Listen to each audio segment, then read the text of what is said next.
Hey everyone, my name is Alan Benjamin, and I'm going to be presenting a discussion on the Brighten series of lenses for ortho-K. Now, the Brighten Optix lens is an ortho-K lens developed by one of the largest specialty contact lens manufacturers in Asia. It has been specifically designed to fit the Asian eye, but also works well in the Caucasian eye. The Ortho-K family includes the Ortho-K Direct, the Ortho-K lens, and the Ortho-K Toric lens. Let's look at each in a little more detail. The Ortho-K Direct lens is used for those straightforward, uncomplicated cases. It's for those FDA-approved cases which are under about 4 or 4.5 diopters, with a small degree of astigmatism and a standard HVID. You should be able to fit about 80% of your patients with the Ortho-K Direct lens. The Ortho-K lens is actually more of a customized design.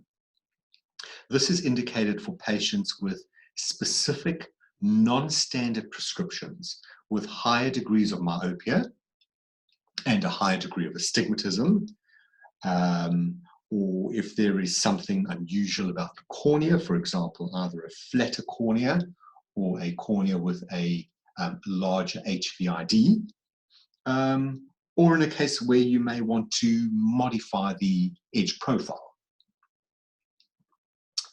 If you look at the Ortho-K Toric, this is obviously the lens of choice when dealing with astigmatic corneas. And we will go through these designs in more detail shortly. So now let's look at the design of the Brighten lens.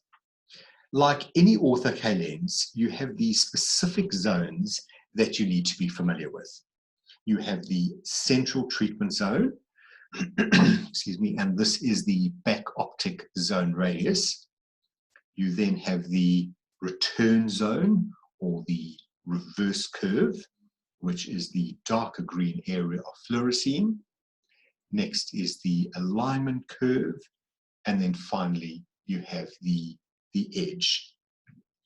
Let's look at each section in more detail so that it gives you a good understanding of what to look for when assessing an Ortho-K lens. Now this slide gives us a much better visualization of what an Ortho-K lens should look like on the eye. So you have your base curve, back optic zone radius, or your treatment zone. Now, there is a reason we are moving away from the term back optic zone radius and moving towards the term treatment zone. That is really because there are many practitioners that are GP fitters. And from our point of view, the back optic zone radius is the parameter you modify to change the fit. This, however, is not true for Ortho-K. There is another zone we need to modify to adjust or to improve the fit. So the Ortho-K community moves away from using the term back optic zone radius just to deconnect that association. So just remember that when I use the term treatment zone, it's the same thing as the back optic zone radius, but it relates to Ortho-K lenses. Now, obviously the treatment zone is generally flatter than the radius of curvature of the cornea because we want to reshape the cornea and make it flatter in order to reduce the degree of myopia. And then we move on to the RC, or the reverse curve, also called the return curve, sigmoidal curve, or the Z zone. Its main function is that it takes the back optic zone radius that is not in alignment with the cornea, and it brings the lens back to the cornea so it can line it up, and that helps to stabilize the lens. Then we have the alignment curve. Now this obviously plays a major role in the lens centration. In the Brighten lens, if the lens diameter is smaller than 10.6 millimeters, there is one alignment curve, and with lenses where the lens diameter is greater than 10.6 mils, there are actually two alignment curves. The second alignment curve flattens off a little more, and this is because as the cornea is larger, it flattens out more so. So you need a slightly flatter curve. And then finally, we have the peripheral curve, and this plays an important part in lens removal and tear exchange. And you want to just to lift up slightly, like you find at the end of a ski. So if we look at the Ortho-K Direct now, it includes a diagnostic or an inventory system. It is for those uncomplicated cases, and you should actually even be able to dispense the lens in office. You basically need to do three things. You need to have your target power, which is essentially your best corrected spectacle prescription. Note the flat K reading from your topographer. And finally, you need the HVID, which relates to the lens diameter. Most eyes will generally be between 11.6 and 11.8 millimeters. Most Asian eyes are roughly 11.6 mils, and most Caucasian eyes about an 11.8 mils. So the Brighten lens is made for the standard HVID size, i.e. the 11.6 to the 11.8 mils. Now, calculating the treatment zone is actually very, very simple. You don't actually have to calculate this, as it is done for you. But if you want to know the math behind the calculation, you basically take the flat K into opters, subtract your target power into opters, and subtract this extra minus 0.75 to opters, the so-called Jessen factor or compression factor. You can actually call it a bit of a fudge factor. It's that extra oomph that we need in order to get the cornea to flatten to the degree that we have targeted. So that is why any minus correction will result in a plus BVD. So if you measure that lens in air, it will have a positive power. And that positive power on the lens is to neutralize the extra minus we put into the calculation. Otherwise, your patient will not have very good vision with the lens on eye. Now, very importantly, the treatment zone does not control the lens fit. It does not determine how centered the lens will be on the eye. So please do not adjust the back optic zone radius if you want to adjust the fit of the lens on the eye. It does, however, control the power, i.e. it's responsible for the amount of refractive change. So the flatter we go, the more minus we are going to correct. And the steeper we go, the less minus we are going to correct. Now, this is a schematic representation. If we go flatter on the back optic zone radius, this is essentially what happens underneath the lens. You will note that it does not change the fitting relationship. It is just the radius of curvature that is flatter. And the same is true when we go steeper. The slack or the difference is taken up by the reverse curve. By changing the back optic zone radius, you do not need to change the overall fitting relationship of the lens. The alignment curve is what it's all about. With the Brighten lens, for you as the fitter, the focus is all about the alignment curve. So if you go slightly flatter on the alignment curve, the lens is going to fit a little bit looser. If you go slightly steeper on the alignment curve, the lens is going to fit a little bit steeper. And a simple way of thinking about this is to consider the analogy of wearing a hat on your head. If the hat is too large or too flat, the hat will sink down deeper and it's going to touch the top of our head. If we go with a small, tighter little hat, it's going to sit higher on your head and you will have a lot more space above your head. So we really need to aim to get the right relationship between the alignment curve and the cornea. This is just a way to think about the flat K and the AC value. The idea is to fit the lens on flat K. But as you know, there can be some differences in measurements between different topographers. The Medmont and the Oculus topographers do give slightly different readings on the same cornea. So there is an element of professional judgment where we need you to assess the fluorescein pattern to ensure that you have the optimum fit. I.e., have you got the correct hat size? Or do you need to go a little flatter or a little steeper? So if we go flatter, we are just changing the fitting relationship of the alignment curve to the cornea. The same is also true when we go tighter.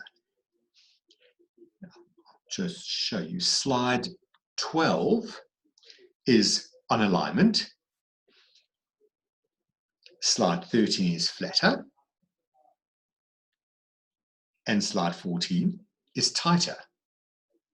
So that is all that is changing, the relationship between the alignment curve in blue and the cornea, i.e., you're either steepening or tightening it.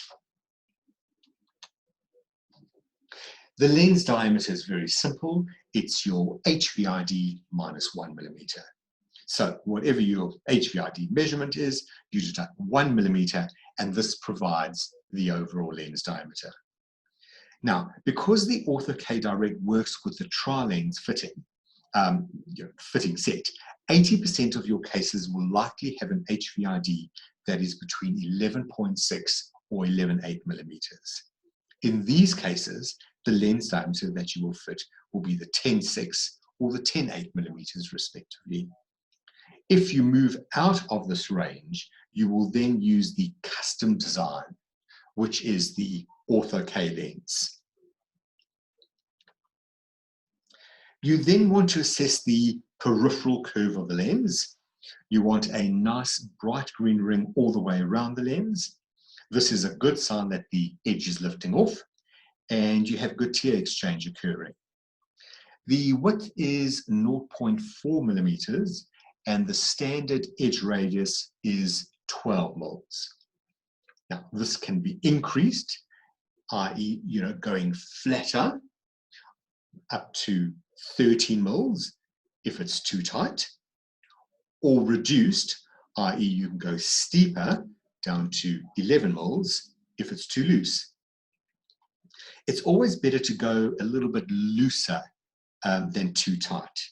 If it is too tight, the lens will suction on the eye, and these lenses will obviously be very difficult to remove, and you're likely going to find staining, etc. Now, this is the diagnostic fitting set. I want you to note that it only has one power and one diameter.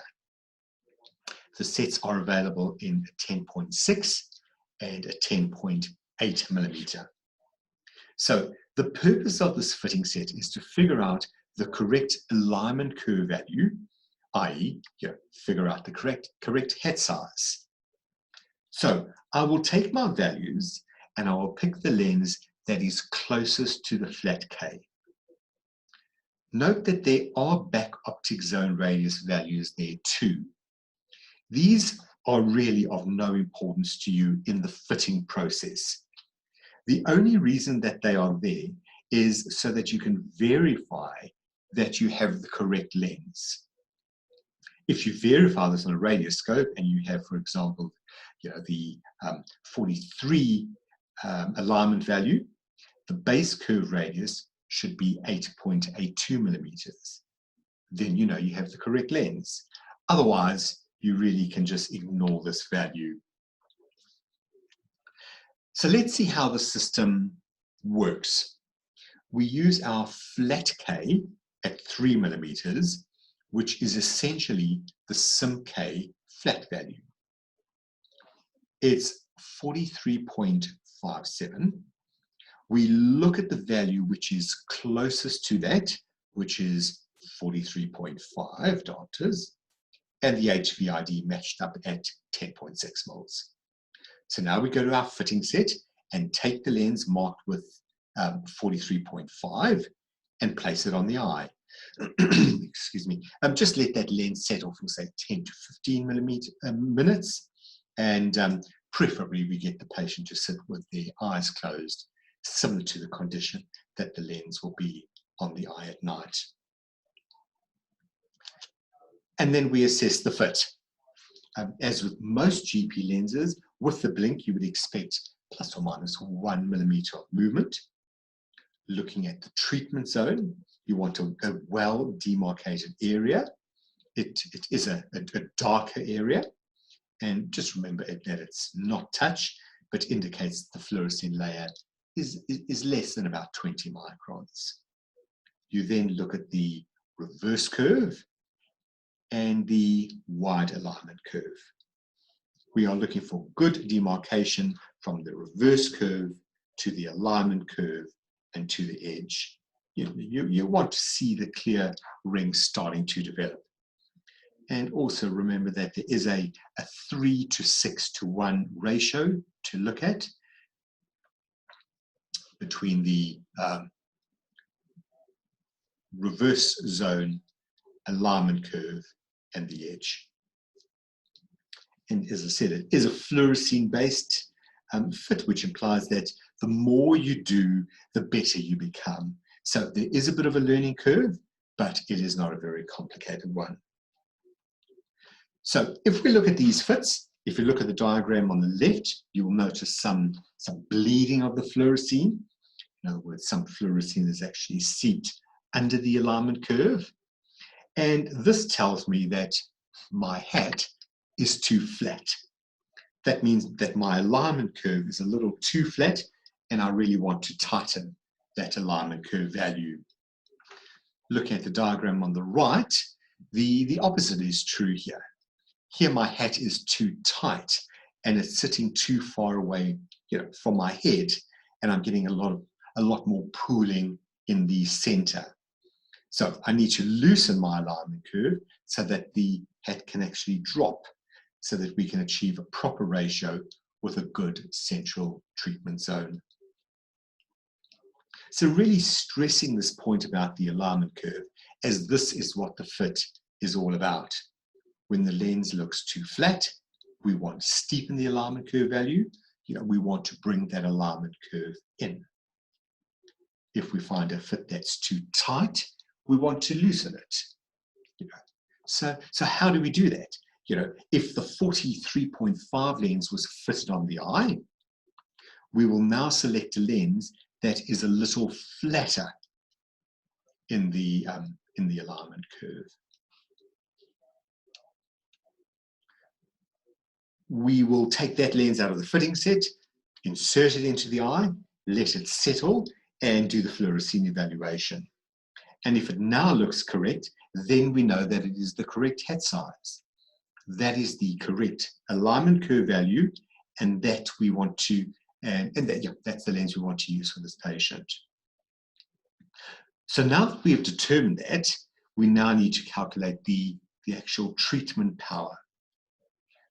Very, very simple. With the lens on eye, we perform a refraction over that lens.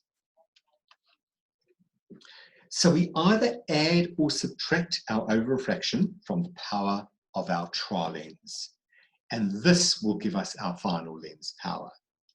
In this case, our trial was a -4 diopters. Let's say we found a +1 refraction over the lens, and the final lens power will be a -3. We can now look at the vertical column for the -3 diopters, and on our horizontal column, look for 43 diopters. The back optic zone radius will be 8.6 mils. And this is the lens we will dispense from the inventory set, and the patient will take that lens home. If you do not have the inventory set, you can still use the diagnostic set. So if you are a little unsure of the fluorescein pattern, you can send your patient home for overnight lens wear. You know, we are not really interested in how well they're going to see with the lens, but we want to see if we can start achieving the bullseye pattern. So next morning when you see the patient, just check the topography map. It may well not be perfectly developed, but we want to see that it is centralized. And you also want to ensure that the cornea is clear with no staining. And just explain to your patient that we are more concerned about the centration of the lens and not concerning ourselves at this stage with how well they can see. So that is another way of using the diagnostic set. I just want to talk a little bit about the refraction over the lens. Please, strongly recommend that you do a refraction over lens on any ortho K lens that you dispense. There is really a very good reason for this. Firstly, it double checks that the target power is correct, i.e., have we done the correct calculation? Secondly, let's imagine you fitted a patient, you did a refraction over lens, and in this case you found it was plano. Your patient has worn the lens for, say, 2 or 3 weeks, and they still have a plano result. This is the perfect outcome. 2 years down the track, your patient returns, and now you get an over-refraction with no lens on the eye of -1 diopter. So the question here is why? Is this because the lens is no longer molding on the eye anymore? You know, it might have become distorted, or has your patient progressed by that additional -1 diopter? How do you determine this now? Well, you do an over-refraction above the lens, and if your refraction over lens shows -1 diopter, this means that there has been a progression of -1 diopter. You don't need to do a washout. You can simply use your original topography map, apply the new target power, which is the old spectacle RX plus the refraction over lens, and you can now calculate the new lens parameters. If you don't have the refraction over lens on the day of dispensing, you do not know if this is due to a progression or a lens that is no longer doing its job. Then you do have to do a full washout to determine what the new refraction is and wait for the cornea to reach baseline once again. And as you know, in some cases, this can take anything up to 8 to 10 or 12 weeks. Yeah, and if the eye is not washed out completely, it becomes an absolute nightmare when it comes to troubleshooting down the track. So that refraction over lens on the day of dispensing is really worth its weight in gold. So back to Brighten. You know, sometimes we find that the cornea actually falls out of this typical 80% group. You know, it's one of those of the 20% group, you know, actually the ones that probably keep you busy 80% of the time.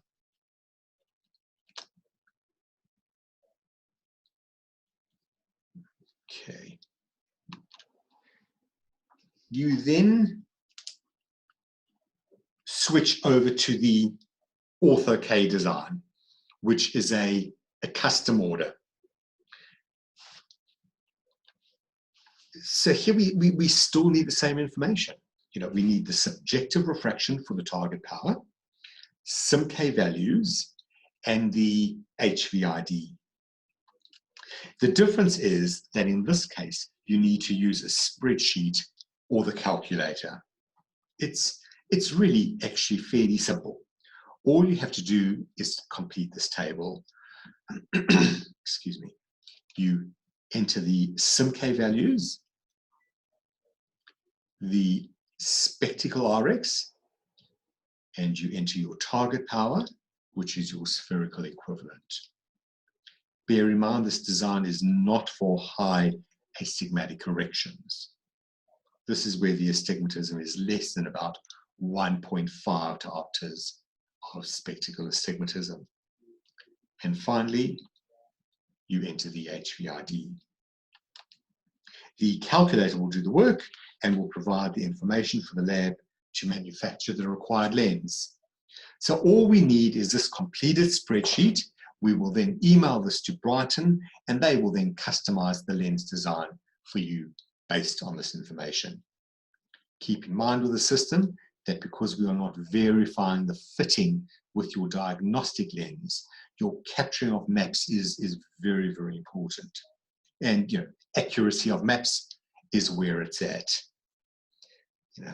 80% of our troubleshoots are related to poor map capture. Yes, it certainly is an art to taking a good map.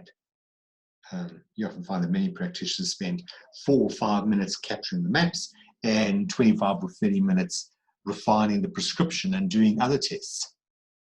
I really recommend spending at least 15 to 20 minutes with map capture, just ensuring that your map is geometrically centered, you have full corneal coverage with no rim jam. Just make sure that your maps are repeatable and reliable. This certainly will increase the likelihood of a successful outcome. If you're working with a map that is not accurate, you're going to spend far more time trying to troubleshoot, and you'll need 3 or 4 lenses to achieve a good result, compared to great success and fitting a lens with confidence when all decisions are based on accurate maps. So again, the same story. When you assess the lens, which has been optimized for their cornea, you want to see the same picture as we discussed earlier. If the lens does not look great, to be able to help you with troubleshooting, it is exceptionally helpful if you can supply images, good photos. I want to be able to see the entire lens on the eye when it is centered. The better the photo, the less we have to guess. And even a video. Sometimes a detailed explanation of what you're observing helps a lot, if you're not able to include a good photo. And obviously including the pre and post maps is also very, very important. Again, the idea is if the lens is too tight, we're going to loosen the alignment curve. And if it's too flat, we'll steepen the alignment curve.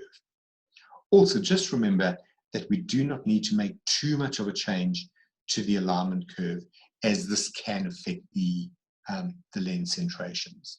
So just really start with small modifications to the alignment curve. As I said earlier, with this lens, we customize the lens diameter. So with unusually small or unusually large HVIDs, you want to look at the Ortho-K system and not the Ortho-K Direct system. Always remember that a lens fitted too small has a tendency to decenter. So you need to ensure you're working with a lens with the correct diameter.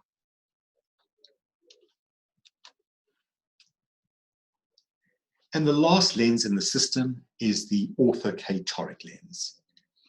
Excuse me. As the name implies, you will use this design where there is toricity on the cornea. 2 rules of thumb here. If your spectacle prescription is greater than 1.5 diopters of SIL, or you measure your delta K at 7 mils, and your difference in corneal astigmatism is greater than 0.75 at that point, then you want to switch over to the toric design. So what makes it different? The lens still has a spherical optic zone. The difference is that the reverse curve and the alignment curve are toric.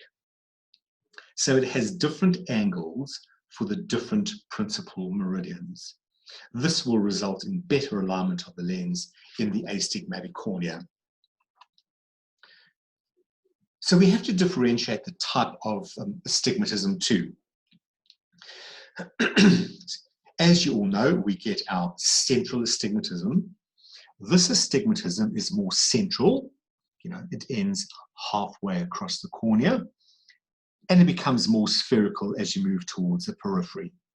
In other words, it's isolated more centrally and within the mid-P area of the cornea.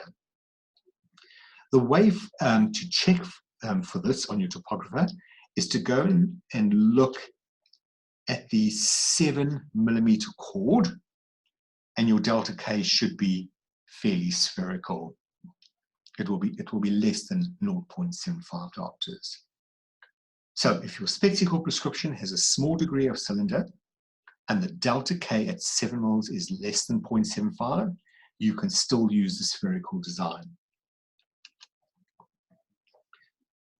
When you have your limbus to limbus astigmatism and you look at the 7mm chord, you'll notice that there is more astigmatism present. If that value is greater than 0.05 diopters, you'll then switch over to the toric design. You can see it's not too complicated. So first, determine what cornea you're dealing with, as this guides you as to whether you will use the spherical or the toric system. And simply remember that if the delta K is greater than 0.75, you go with the ortho K toric. As with recording your values for the ortho K design, you determine your refraction for the target power, the flat K at 3 moles, and the delta K at 7 moles, and the HVID. We go back to our calculator. Same procedure. We enter the sim K values at 3 moles. You enter the sim K values at 7 moles. Record the delta K at 7 moles. You add in your spectacle prescription, your target power, and finally the HVID. Once you have done this, the software will calculate the toric design for you, copy and paste this into an email, and send it to us, and your order is then complete. From that point, we will then send you a lens that is customized for the toricity and put it onto the eye, and you can check the fluorescein picture. If you look at the picture on the left-hand side, if your toricity is out, you'll notice good alignment in one meridian, and this is usually the flat meridian. Generally, in the steep meridian, you will find some fluorescein bleeding. That means that you do not have enough toricity in that meridian. You then need to decide how much tighter you need to go in that meridian. And once you've done a few cases, you'll gain the experience to determine how much of a change is required.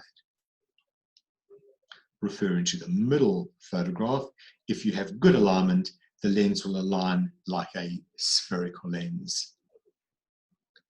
The picture on the right-hand side is that if you have included actually too much toricity, you'll actually find the opposite picture. There's going to be pooling in the flat meridian, and the central sag will typically lift off or be rather excessive. So finally, when placing your order for your toric lens, you can either use your inventory set, which means you can dispense on the same day, which is great for those patients who want everything now. If it is more complicated, you can go with the empirical fitting using the calculator. All we need is the spectacle prescription the flat K value, if there is any toricity, and the HVID. From there, we can design the lens for you, and that should get you on your way to a successful fit. Thank you very much for your time, and this concludes the discussion on the Brighten lens. Thank you.